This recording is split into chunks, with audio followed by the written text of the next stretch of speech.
Baik, selamat sore penonton podcast RRI Toli Toli. Berjumpa lagi dengan saya Sally dan saya langsung menemani kamu semuanya dari Cafe Ladeni.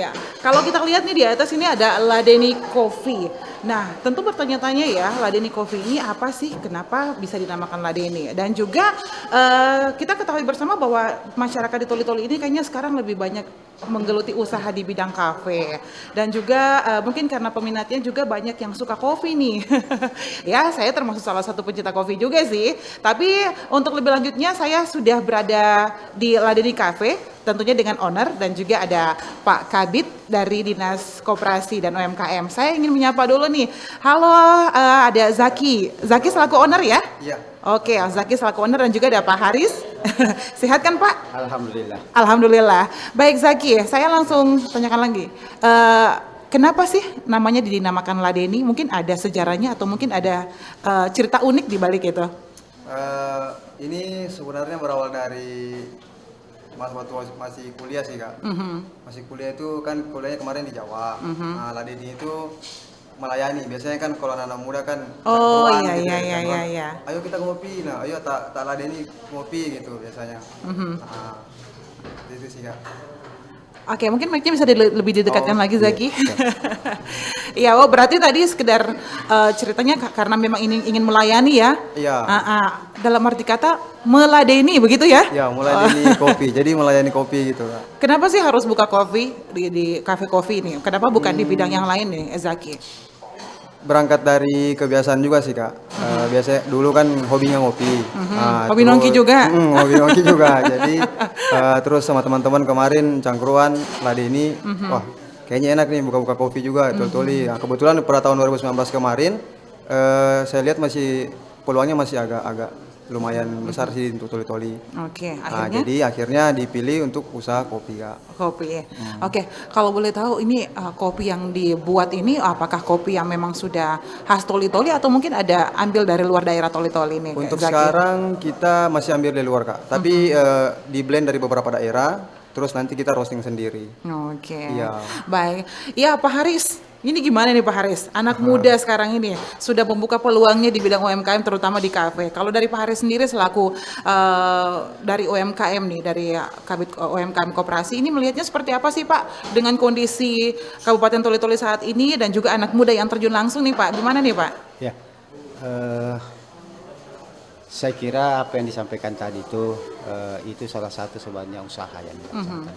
Sebab memang kita selama ini kita lihat bahwa anak-anak muda itu, generasi milenial itu, usaha-usaha seperti ini lah yang memang yang saya kira bisa dibanggakan ke depan.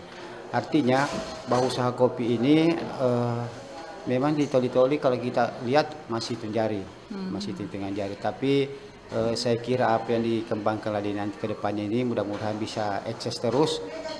Kami dari Dinas Koperasi dan UMKM tentu kan mendorong. Mudah-mudahan adanya kafe seperti ini bisa artinya tinggal pengunjungnya bagaimana bisa tertarik datang ke sini. Sebab apa? Kalau kita lihat mungkin kafe-kafe juga menjanjikan banyak kopi, tetapi mungkin Ladeni ini punya khas sendiri. Istilahnya tentu apa yang kami sampaikan juga tadi pagi di RRI bahwa tentu beda tangan beda rasa. Iya, seperti asik. itu. Beda tangan beda rasa. Karena sebab apa? Tentu dia punya racikan tersendiri, sehingga kami harap pelaku-pelaku usaha bisa mengikuti kegiatan seperti ini. Iya, tadi kan Zaki mengatakan bahwa peluang kopi di Toli-Toli itu masih cukup besar. Sehingga akhirnya Zaki memutuskan untuk ambil peluangnya usahanya di bidang kopi.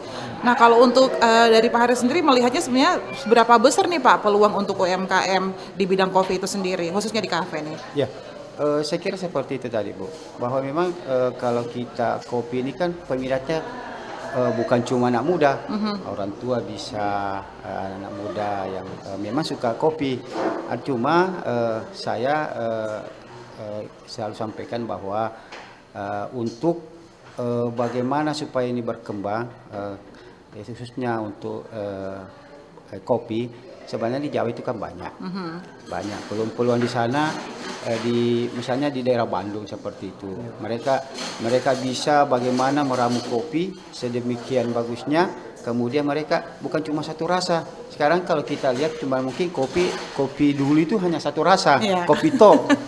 Nah sekarang sudah mulai banyak dikembangkan bagaimana. Nah seperti itulah. Jadi jangan kita terfokus pada hanya satu teritorial saja. Bisa kalau saya lihat kemarin ada masukan dari teman-teman juga bahwa di Bandung itu adalah tempatnya sebenarnya. Bagaimana bisa varian-varian kopi itu bisa dikembangkan. Oke. Zaki, ini kalau untuk Cafe Ladeni sendiri ini sudah berjalan berapa lama? Ini dari 2019 Kak. 2019? Iya, awalnya bukanya di rumah sih, di dalam rumah. Oke, berarti awalnya masih di rumah ya, belum sebesar ini ya? Iya, belum sebesar ini. Sehingga sampai saat ini seperti ini seperti apa nih perkembangan usahanya, akan berjalan dengan pesat atau seperti apa nih Zaki? Ya tentunya ada lika-liku sedikit lah. Lika-likunya ini nih, saya penasaran kalau sudah dibilang lika-likunya apa nih Zaki? Jatuh bangun aku, jatuh lagi. Kalau untuk tantangan dari Ladeni sendiri kan 2019 itu agak berat di perkenalannya ya Kak ya. Apalagi untuk lifestyle toli-toli pada saat itu kan masih kurang untuk jenis es kopi susu Pak. Kak. Jadi tantangannya itu lebih ke mempromosikan itu agak susah. Itu awalnya di rumah 2019 ke 2020. Terus lanjut lagi di rumah tapi di depan kita renov sedikit-sedikit di rumah. Di depan rumah lagi, terus lanjut ke 2023 itu baru ancang-ancang keluar ke sini. Oke, tadi Zaki bilang tadi dari 2019 ke 2020. Seperti kita ketahui kan 2020 Covid nih Zaki. Nah itu tantangannya akan lebih tinggi lagi. Seperti apa sih menghadapi itu Zaki di tahun 2020 harus mempertahankan eksistensi kopi, tapi dalam keadaan kita pandemi juga nih Zaki, gimana nih? Itu kemarin lebih ke konsistensi gitu, Pak. Jadi kita kemarin bertahannya di konsistensi rasanya, terus produknya juga. Kalau soal pandemi kemarin lebih ke mental sih, maksudnya mental untuk terus buka gitu Kak. Oke Zaki, kalau sekarang di tahun 2025 ada perkembangan pesat tentunya. Nah ini kalau sekarang di Cafe Ladeni ada berapa karyawan nih Zaki? Untuk sekarang 7 Kak. 7? Total 7. Zaki boleh tahu usia kamu berapa? Berapa ya? 29. 29 tahun bisa pekerjakan 7 karyawan. Kayaknya dia pemuda tanpa beban deh. Iya, Pak Haris, ini kan Zaki dengan usia yang cukup muda dan sekarang sudah boleh dikata membuka peluang pekerjaan juga bagi anak-anak muda. Nah dari Dinas Koperasi sendiri ada nggak sih Pak dorongan-dorongan untuk anak-anak muda saat ini agar bisa lebih mengembangkan mungkin passionnya di bidang usaha nih Pak? Ya, seperti apa tadi sampaikan tadi, saya bersyukur sekali punya semangat buka usaha seperti ini. Memang sih kalau tadi peluangnya memang kita dilanda Covid tahun 2019, tapi kan tidak berarti kita tidak berusaha. Hanya pada saat itu kita hanya memakai penjualannya secara tidak face to face, tapi kan hanya melalui media sosial itu. Jadi walaupun sudah ada tempat seperti ini, saya kira peluang-peluang itu yang ada toli-toli kan harus kita manfaatkan. Nah, mengingat situasi kita ini di toli-toli, masyarakat toli-toli ini begitu ada usaha yang baru berbondong-bondong ke sana. Latah ya. Nah, begitu agak lama-lama kurang lagi. Meredup lagi. Jadi saya kira kalau ada kita manfaatkan situasi seperti itu, ketika memang banyak pengunjung kita manfaatkan di situasi dengan itu. Karena harapannya ini dengan 7 karyawan tentu kan harus mereka punya anulir pendapatan tiap bulan, bagaimana menggaji karyawan, dan lain-lainnya, bahan bakunya. Nah, seharusnya saya selalu sampaikan kepada pelaku, sebelum berusaha itu harus ada namanya intelijen usaha. Bagaimana melihat situasi di bawah, kemudian buat perencanaan yang matang. Jangan cuma sekali begitu gagal tidak mau lagi. Seharusnya begitu gagal tetap berulang, begitu gagal tetap berulang. Iya, Dan kalau tidak- kata Zaki tadi mentalnya harus kuat Iya, ya. harus seperti itu. Walaupun di zaman 2020 Covid tapi harus tetap bangkit ini, jangan sampai jatuh juga kayak Covid. Oke, Zaki, ini kan tadi sudah ada 7 karyawan. Nah, di awal ini sebenarnya pada saat pembukaan Laden ini berapa omset yang dikeluarkan oleh Zaki? Itu sekitar 10 Kak. 10 jutaan. Dan 10 jutaan itu sudah berapa varian kopi yang dikeluarkan? Udah sekitar 20 juga. 20 Itu varian. kopi sama non kopi juga. Kalau yang non gabung. kopi yang seperti apa nih yang kalau non kopinya? Saya sedikit Oh, non kopi itu berarti nggak ada kopinya Kak. Jadi kayak vanilla, Milo, coklat karamel, gitu Kak. itu masih dengan 7 karyawan yang sama atau mungkin sudah berbeda-beda lagi nih? Zaki? Beda-beda Kak. Aha. Kalau di rumah lalu masih sendiri, masih 2. Nah, ini kan sekarang sudah dibuka di sini nih. Ah, ah. Terus seramai biasanya hari-hari apa ramenya? Atau mungkin setiap hari kah rame? Biasanya setiap hari Kak. Cuma intensitas paling tinggi itu di sore sampai malam. Sore sampai malam. Iya, jam-jam 11. Iya, Dari- selain kopi apa saja yang disajikan di Ladeni ini? Untuk sekarang beberapa masih snack sih Kak. Snack sama makanan nantinya. Mungkin ada perkembangan nanti? Iya. Ada niat untuk mengembangkan? Mungkin nanti insya Allah. Baik, ya Pak Haris katanya ada niat untuk mengembangkan. Ada tidak bantuan dari Dinas Koperasi nih untuk membantu anak muda yang ada di depan Bapak saat ini dengan usia 29 tahun tapi ada 7 karyawan Pak? Iya, tentu kami dari dinas tetap bagaimana pelaku usaha kita bisa maju dan berkembang. Tentu kita berusaha semaksimal mungkin membantu. Memang sih Bu, mulai 2000 kopi itu memang kita dinas kami memang kita tahu bagaimana situasi dan kondisi ekonomi kita pada saat itu. Awalnya kami bisa memberikan bantuan kepada pelaku usaha, begitu kena Covid, anggaran kami sudah berkurang. Bahkan sama sekali untuk kegiatan kita di kantor itu Ditiadakan. ditiadakan. Tapi setelah mudah-mudahan setelah berpisahnya kementerian kami ini kan sudah terbagi Kementerian Koperasi dan Kementerian UMKM. Jadi sudah terpisah. Mudah-mudahan ke depannya ini bisa bagaimana pemerintah pusat sampai ke daerah bisa melihat bagaimana pelaku-pelaku. Karena yang paling bertahan itu pelaku UMKM kita. Kita ingat 98 UKM, kita Kopik UKM yang bertahan sampai sekarang. Jadi dengan adanya anak muda milenial seperti ini, saya harap menjadi contoh untuk generasi-generasi muda yang ada di Kabupaten Toli-Toli. Ada potensi diri, kenapa tidak dikembangkan? Kan seperti itu. Kadang kita punya potensi diri, begitu kita ada suatu usaha produk yang kita mau lemparkan, tapi begitu gagal tidak mau lagi berulang. Pada itu sebenarnya kegagalan bukan berarti kita tidak mampu, tapi mungkin kegagalan ada khususnya yang tertunda. Seperti apa yang disampaikan Pak Zaki ini 2019 saya tahu karena tempatnya itu kalau tidak sampai Kelurahan Baru kemarin itu. Saya tahu jadi bagaimana situasi di Kayaknya lorong Bapak sering itu. nongki ya. Jadi saya berterima sekali dengan acara pada hari ini. Kita tahu bahwa bagaimana mudah-mudahan generasi-generasi yang ada di Kabupaten Toli bisa mengikuti jejak beliau. Karena kita lihat memang ada beberapa kafe tapi kan tidak terfokus pada kopi. Sekarang kopi itu yang seperti saya sampaikan tadi cuma satu rasa, dulu mungkin satu kopi pahit itu saja, sekarang varian banyak kopi-kopinya. Nah, tinggal bagaimana Pak Zaki ini melihat pangsa pasar yang ada di Toli-Toli, selera konsumsi itu bagaimana, kan seperti itu. Karena kalau sekali datang 2 kali berarti mereka tahu rasanya. Tapi sekali datang tidak datang 2 kali berarti ada apa-apa di situ. Kapok yang ada Pak ya. Saya kira seperti itu. Iya Zaki, ini kan kalau ingin menarik minat dari para pelanggan, dari para pengunjung, pasti ada ciri khas tersendiri yang diciptakan dari rasa kopi. Ini sebenarnya ciri khas tersendiri dari Ladeni apa ini Zaki? Sehingga kayaknya makin hari makin ramai nih Ladeni. Apa nih ciri khasnya? Mungkin salah satu menunya sih Kak. Ada salah satu menunya signatur yang saya buat itu sebelum buka, namanya Midnight Coffee Kak. Ada ceritanya kah dari dari Midnight Coffee itu menu yang itu? Iya. Midnight Coffee itu saya buat dengan basic coffee creamy yang ditujukan untuk pasar orang-orang yang tidak terlalu suka kopi Kak. Targetnya mungkin cewek-cewek yang mungkin tidak terlalu suka. Jadi dibuat varian Midnight Coffee tapi ada yang creamy. Ada juga yang strong. Strong itu lebih ke kopi Kak, lebih dominan ke kopi. Berarti lebih terimajinasi agar cewek-cewek lebih suka kopi ya. Bukan begitu. cuma kopinya saja Zaki, orangnya mungkin juga bisa.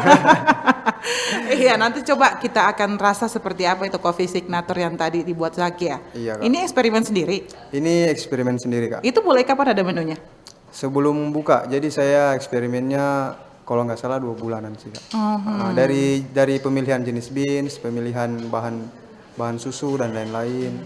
Nah itu dicoba-coba dulu di rumah sebelum saya buka Oke. di Ini 2019 itu Kak. 2019 ya, dan sampai saat ini masih dipertahankan. Masih karena itu signature andalannya kita. Wah, saya jadi penasaran rasanya seperti apa. Siapa tahu besok-besok saya langsung singgah mau terus-terus belok dulu sama Zaki. Boleh. Oke, kalau tadi kan sudah ada ciri khasnya tersendiri. Kemudian kalau untuk bukanya nih dari jam berapa nih Zaki untuk Ladeni? Operasionalnya kalau di sini itu dari jam 9 pagi sampai jam 11 Kak, 11 malam. 11 malam. Itu dengan 7 karyawan atau mungkin shift-shiftan? Shift-shiftan. Shift pagi dari jam 9 sampai jam 3 itu 3 orang. Kalau kita dari lanjut jam 3 sampai jam 11 4. Zaki sendiri sempat turun langsung kah untuk buat kopinya? Apalagi kalau kita lihat sudah mulai rame nih. Apa mungkin turun langsung ownernya? Kalau untuk sekarang mungkin udah enggak Kak. Cuma karena saya juga fashion dibikin, maksudnya produksi, biasanya saya ngikut nimbrung, saya dong gitu. Karena nggak mau hilang juga kebiasaan kan, pengen buat gitu. Iya betul. Siapa tahu juga ya ada pelanggan yang datang, udah cantik-cantik mau cari ownernya yang mana? Jadi ownernya yang dicari bukan kopinya. Oke, Pak Haris, ini kan sudah ada anak muda saat ini, di mana anak-anak muda saat ini kan lebih banyak habiskan waktunya dengan gadget. Tidak peduli apa yang mau dijadikan usahanya, tetapi dengan adanya Zaki ini kan menjadi salah satu inspirasi juga nih Pak Haris. Nah, ini kedepannya seperti apa sebenarnya dari Dinas Koperasi sendiri untuk menarik anak muda itu terjun ke dunia usaha, khususnya apalagi di kafe, di coffee ini Pak? Yang seperti kita sampaikan tadi kan, kalau lihat situasi sekarang dan kondisi dengan kemajuan teknologi yang ada, tapi kami dari Dinas Koperasi tentu akan memberikan semacam pelatihan.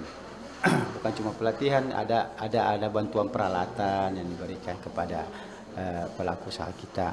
Cuma kan para pelaku usaha kita ini kan sebenarnya kita di Toli-Toli ini sudah memberikan beberapa bantuan ke pelaku usaha. Termasuk tahun ini kami memberikan bantuan peralatan kopi. Ada di kalau tidak salah Jalan Veteran kami berikan bantuan peralatan kopi. Nah, memang sih kalau kita kemarin Bu, awal-awal tahun itu memang karena kita tidak masuk dalam dinas yang dana namanya segitu. Nah, sekarang insya Allah tahun ini sudah mulai. Jadi kita sudah mulai mengusulkan anggaran-anggaran untuk bantuan untuk pelaku usaha kita. Nah sekarang walaupun sebenarnya seperti ini Pak Saki saya sudah ketemu, tapi kayak ini Bu, ini baru pertama kali saya ketemu. Jadi kan walaupun saya ada usaha tapi kan tidak ada semacam silaturahmi seperti itu. Jadi bagaimana saya tahu apa kebutuhan beliau, kan seperti itu. Setelah ketemu kan tahu apa kebutuhannya. Iya. Seperti itu. Zaki, peluang. Langsung Pak Zaki. Karena saya tahu Bu, peralatan kopi itu mahal. Mahal peralatan kopi itu. Paling rendah mungkin sekitar 2 jutaan satu alat itu. Terbesit langsung di otaknya Zaki. Kayaknya langsung kasih masuk saja dulu biar dapat bantuan alatnya. Ya, mudah-mudahan seperti tahun-tahun ke depan bisa kita bantu. Tentunya yang bersangkutan harus tahu apa kebutuhan mereka. Jangan sampai yang dia butuhkan tidak sesuai dengan kebutuhannya. Itu juga jadi masalah. Ketika mereka butuh sendok, kita kasih dia piring. Nah, itu tidak ketemu. Iya. Tetapi nanti kan beliau, saya butuh ini, kan seperti itu. Okay. Zaki, saya cuma mau bilang satu saja sama Zaki ke Pak Haris. Pepet. Siapa tahu hari ini sudah bicara, besoknya berkelanjutan, tahu-taunya sudah ada alat kopi yang masuk. Iya Zaki, ini awal mula atau mungkin adakah sejarah yang diceritakan tentang terkait dengan gedung yang saat ini ditempati oleh Ladeni sehingga ini kayak kalau saya lihat sih agak strategis ya Pak ya tempatnya ya. Ini langsung di depannya kantor, sampingnya kiri kanannya juga rame gitu. Ini seperti apa nih sehingga kenapa harus pilih di tempat ini? Kalau di sini kan saya sempat juga buka booth di 2021 Kak, di depan. Di Oh, depan ada situ. booth kecil-kecil ya? Ada booth kecil itu 2021 bukanya di situ. Nah, terus ini kan dulunya kerjasama, sampai sekarang kerjasama sama teman. Nah, jadi kemarin dipanggil lagi, dibilang kalau mau join lagi di sini, nanti kita bareng-bareng. Oke, berarti situ ini ada Kak. kerjasama ya? Ya, dari segi tempatnya. Itu berapa tahun di booth kecil? Setahun aja Kak. Setahun aja di depan, terus mungkin pada saat itu nggak kuat juga kesana kemari dari rumah ke sini. Angkat-angkat Akhirnya, barang? Angkat-angkat barang. Karena terbatas juga ada beberapa alat yang harus diamankan betul-betul. Jadi saya bilang, wah kalau begini di rumah aja dulu lah. Setidaknya dalam setahun itu saya sudah dapat awareness dari brand. Terus saya bilang sudahlah, insya Allah bisa di rumah. Oke. Zaki, dari tahun 2019, 2020 COVID sampai dengan 2023 dari booth kecil sampai booth besar, saya belum tanya keuntunganmu berapa. Ya keuntungannya setiap bulan ini seperti apa? Keuntungan dari kotor maupun bersih sih. Ya lebih bagusnya bersih. Kalau bersihnya, kotornya kira-kira berapa ya Kak? Jangan kira-kira dong Zaki. Rahasia. Jadi harus dijawab. Iya, ini kan tadi omsetnya sudah cukup lumayan besar, 10 jutaan tadi ya. Dan sekarang dengan gedung yang begitu bagus dengan interior yang begitu cantik. Nah, ini tentu mau tidak mau ya omsetnya juga harus tambah dong apalagi dengan 7 karyawan gitu ya. Nah, jadi untuk mempertahankan omset atau mungkin untuk meningkatkan omset ini apa yang dilakukan oleh Zaki selain mempertahankan cita rasanya sendiri nih Zaki? Pelayanan sih Kak. Kalau saya mungkin nomor satu pelayanan, terus konsep tempatnya lebih bersih, lebih dibuat bersih aja. Kalau saya. Oh berarti lebih meningkatkan pelayanan ya? Ada tidak Zaki dengan karyawan itu biasanya kan kalau sudah jadi owner kayaknya langsung Gitu. naik setingkat nih dagunya. Nah dengan karyawan itu apakah diberlakukan seperti kayak saudara, seperti apa sehingga mereka ada semangat tersendiri untuk kerja, untuk bertahan gitu? Memang konsepnya dari awal harus Kak, sama-sama. Jadi nggak ada istilahnya batas antara karyawan sama ownernya. Jadi kalau misalnya saya juga pengen ikut kerja ya kerja, kalau karyawan juga karyawan. Oke, gitu. berarti Jadi nggak ada batas lah antara saya dengan konsep kekeluargaan ya. konsep kekeluargaan. Asal tidak dijual tempatnya itu saja. Iya. Asal beberapa tools nggak pernah dijual gitu, disembunyiin gitu. Betul.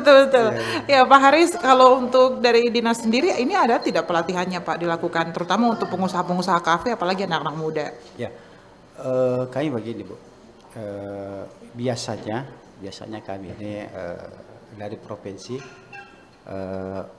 hampir dalam setahun itu ada pelatihannya. Mungkin dalam 1 bulan ada 2 kali, tapi kan kadang mereka dilatih di provinsi. Kemudian kemarin memang kita waktu 2021-2022 kita memang dapat namanya dana P2 UKM dari kementerian, jadi kami buka pelatihan. Nah makanya tadi seperti ini, pada saat ini baru saya ketemu. Jadi tadi ada konsep beliau, saya kira yang paling pokok itu adalah mutu. Mutu itu menjaga kualitas ciri khasnya. Ketika ini mutu bagus, secara otomatis akan meningkatkan kuantitas penjualan. Dan tadi tambah dengan unsur pelayanan. Saya kira seperti itu. Bagaimana melayani ketika orang duduk setengah jam saja, Pak, setengah jam saja duduk menunggu menu yang disajikan tidak muncul-muncul, tentu rasa tidak enak. Tentu bukan cuma di situ, nanti dah berbicara di luar bahwa kafe seperti ini begini, kafe seperti begini. Tentu nanti pada saat tidak usah ke sana.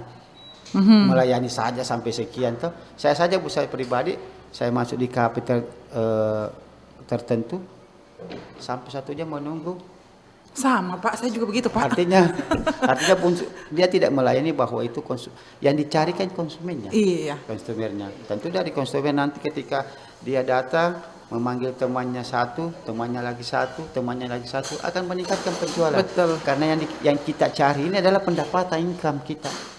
Pendapatannya itu bagaimana menggaji karyawan, bagaimana pembelian bahan baku, pembayaran listrik, banyak analisa-analisa biaya yang harus dia kelola sedemikian. Apalagi kalau mau dikembangkan lagi ya Pak ya? Ya, apalagi kalau mereka, alhamdulillah, memang saya lihat selama ini memang hanya di booth ke depan. Nah, ini adalah salah satu perkembangan yang bagus ketika sudah sedemikian, sudah masuk ke tempat seperti ini luas. Bagaimana? Karena tentu bukan cuma kalau tempat ini kontraknya bukan cuma 1-2 juta ini, tentu bagaimana dia kelola. Nah, oleh karena itu. Yang jelas Zaki bilang tidak sampai bikin pusing kepala lah. Saya kira harus manajemen yang bagus. Jangan kita istilah manajemen tukang bakso. Dia yang bikin, dia yang gina, kan begitu. Tapi kan Betul. kita harus bagaimana punya pencatatan tersendiri supaya kedepannya itu ketika real cost-nya kita tahu, untung ruginya tiap tahun, oh ini begini. Tentu kita juga punya statement nanti. Oh saya oh ini yang tidak bagus, ini yang harus saya ya ambil supaya juga dengar juga masukan dari konsumen, karena yang kita butuhkan adalah konsumer kita yang datang ke sini dengan unsur pelayanan tadi, menjaga mutu. Nah, itu saya sampaikan bagaimana perencanaannya itu seperti itu. Iya, demikianlah tausiah yang dibawakan oleh Pak Haris. Iya, tapi memang sih saya sepakat sama Pak Haris ya, kalau memang saya tipe kalau mau masuk ke satu tempat kalau lama sudah jenuh sebenarnya, ditambah lagi kalau datang makanannya sudah tidak enak, ditambah mahal, rugi berapa kali kita. Tapi mudah-mudahan di Ladeni tidak seperti itu, seperti tadi saya katakan bahwa pelayanan yang diutamakan ya, tapi tidak meninggalkan mutu seperti kayak Pak Haris bilang tadi ya Zaki ya. Insya Allah tetap terjaga. Insya Allah, amin. Iya, Zaki, ini mungkin suka duka yang Zaki dapatkan pada saat membangun Cafe Ladeni ini seperti apa? Dari 2019 sampai dengan saat ini. Suka dukanya datang dari customer sih. Kenapa customer? Kenapa? Ya mungkin awal-awal mungkin ya namanya usaha baru, jadi mungkin naik turun jumlah pembelinya gitu. Terus yang paling susah juga buat Ladeni itu ngedukasi Kak. Jadi kita kasih edukasi ke customer itu agak susah Pak. Jadi untuk memperkenalkan kopi yang basicnya mungkin creamy, karena mungkin pasar toli-toli dulunya kan mindsetnya kopi susu itu kan pahit Pak. Jadi itu tantangan bagi kita juga buat bagaimana caranya bisa memperkenalkan minuman Ladeni yang tidak terlalu ada rasa kopinya, maksudnya lebih ke susu dia Kak. Kalau perempuan tuh lebih suka kopi sih memang, kopi nangkau dengan Berapa? bismillah katanya. Itu kejelasan mungkin. Langsung, butuh kejelasan itu. Pak Haris bilang kalau begitu 30 juta di belakang. Oke, Pak Haris ini kan sudah ada beberapa suka duka yang didapatkan oleh Haris, oleh Zaki maksudnya, kok oleh Haris ya? Kita kelarnya ke Pak Haris dong. Ini seperti apa sebenarnya Pak? Ada penguatankah yang dilakukan dari dinas sehingga anak-anak muda ini tidak mudah jatuh seperti kayak tadi Bapak sampaikan, jangan sampai tampangnya, modalnya atau mentalnya langsung ciut, begitu jatuh ciut tidak mau mengulang lagi. Itu tadi saya setuju tadi, mental itu yang perlu. Ketika dia punya produk, punya usaha, gagal dia tidak mau berulang. Kan tidak seperti itu. Gagal, tetap bagaimana supaya, karena begini. Ketika suatu produk yang dihasilkan itu tentu punya perlu dipromosikan bahwa kita punya produk seperti itu. Nah, ini hari kita tayang misalnya di medsos bahwa ini ada punya produk-produk. Itu tidak perlu orang belum ini hari belum kenal, tapi 1 minggu kemudian muncul orang sudah. Jadi jangan bosan untuk, karena istilah sekarang itu Bu, dunia dalam genggaman. Memanfaatkan itu fasilitas dengan yang ada sekarang sama kita, HP kita ini. Kita jangan kendur untuk menyampaikan, apalagi misalnya memang kalau kita punya suatu produk yang memang kita andalkan pada untuk usaha kita, itu saja yang ditambah dengan yang lainnya, varian-varian baru. Sekarang banyak varian yang saya sampaikan tadi, bahwa tempatnya salah satu tempat yang paling banyak usaha pelaku itu di Bandung. Iya. Oke, terakhir nih Pak Haris. Ya. apa sebenarnya yang mau disampaikan sama anak muda sehingga anak muda itu kayaknya lebih nyaman deh kalau untuk ambil bidang usaha, karena sekarang kan banyak anak muda yang lebih terfokus kayaknya saya tidak mau kerja kalau bukan jadi PNS, saya jadi PNS. Padahal kan peluang-peluang lain termasuk kopi ini kan juga salah satunya peluang nih Pak, seperti apa nih? Itulah kami juga ada dinas, tentu kita tetap para pelaku kita memberikan pelatihan-pelatihan. Tapi dari tadi kami sampaikan jangan hanya mengharapkan bantuan secara stimulan, tapi bagaimana pelaku bisa mandiri. Itu yang sekarang ini kita dorong supaya punya kemandirian. Jangan hanya ketika mau ada bantuan baru mereka berusaha. Tapi bagaimana jiwa entertainmentnya itu, jiwa kewirausahaan yang paling penting, sehingga salah satu contoh Kopi Ladeni ini bisa mengikuti teman-teman kita para pelaku usaha, bahwa dari kecil kan menjadi sesuatu yang besar itu tidak langsung dari A ke Z, tentu ada bertahap, ada tahapan-tahapan seperti itu, sehingga yang namanya usaha tentu kan jatuh bangun dia. Ya, jadi ketika jatuh bangun lagi. Jangan jatuh terus. Kasih kan kalau jatuh terus. Mau naik ke atas kan harus butuh tangga. Tangga kan harus ada ditapaki satu persatu gitu ya. Bertahap dia, sampai ke puncaknya. Betul. Kalau Zaki sendiri mungkin apa yang mau disampaikan sehingga anak-anak muda saat ini lebih memanfaatkan waktu yang ada ketimbang habis di gadgetnya saja nih. Ya. Main di game. Kalau saya lebih sebenarnya kembali ke minat sih Kak. Maksudnya apa yang menjadi minat dari diri kita itu, terus dikonsistensikan aja, begitu sih Kak. Misalnya kalau untuk saya kan kopi, cara untuk menguatkannya terus berinovasi Kak, terus mengikuti perkembangan zaman. Itu aja. Maksudnya mungkin pemasaran dari segi online, terus pakai survei juga. Oke. Gitu, Kak. Baik, penonton podcast dimanapun kamu berada, wah ternyata perbincangan saya dan juga Zaki serta Pak Haris ini sangat seru sekali. Dan saya berharap mudah-mudahan dari perbincangan kita ini ada pesan yang mungkin diambil oleh anak muda saat ini untuk mengembangkan dirinya dalam bidang usaha khususnya di kopi. Ubur-ubur, ikan lele, jangan lupa mampir di Ladeni Le. Selamat sore, wassalamualaikum warahmatullahi wabarakatuh.